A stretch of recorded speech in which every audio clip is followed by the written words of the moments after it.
Başkanım. Şimdi tabii artık son mevsimin sonbahar yaklaştığı için sonra buraya özel...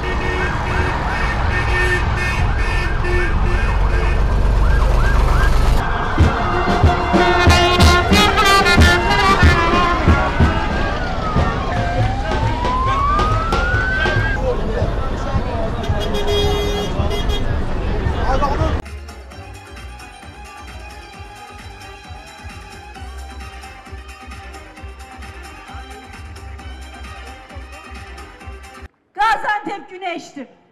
Güneş ışıtır. Güneş anadır. Güneş aydınlatır. Gaziantep topraktır.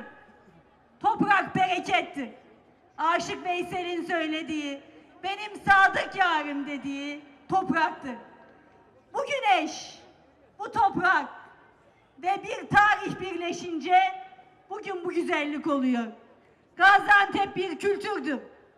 Dünyanın en eski bütün medeniyetlerin birleştiği bir kültürdür. Gaziantep bir medeniyettir.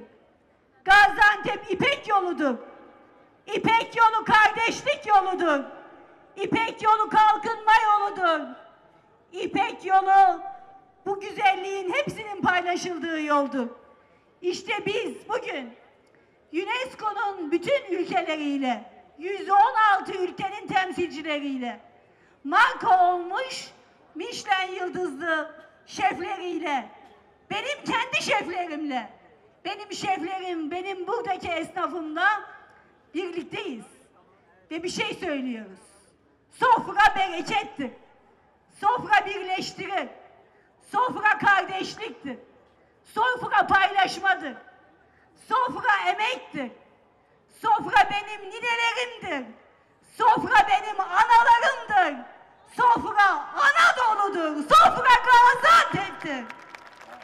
İstanbul'dan binin Gaziantep'e gelin. Almanya'dan binin Gaziantep'e gelin. Avustralya'dan binin Gaziantep'e gelin. Gaziantep yemekleri obezite yapmaz. Gaziantep yemek denince hepimizin tüyleri diken diken olur. Yaşamak için yemek yiyen bir şehir. Zerdali çekirdeğinden un yapan bir şehir. Yaşamak için yemek yiyen şehir. Zevk için yemek yiyen şehir. Baklava yiyen şehir. Kadim bir şehir olan, dünyanın ilk yerleşim yerlerinden biri Gaziantep'in 600'ü aşkın yemek, tatlı, çorba çeşidi ve bu çeşitlerin de dünyanın çoğunun hiçbir yerde yapılmayan yemek türleri.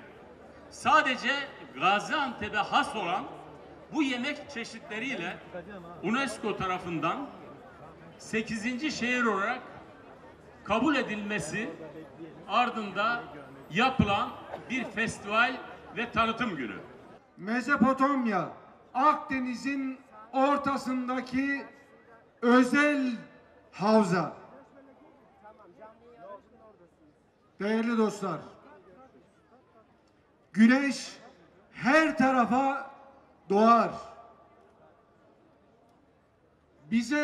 Bizim topraklarımıza doğan güneş bereket, lezzet, lezzetlerimizde şifa olmuştur.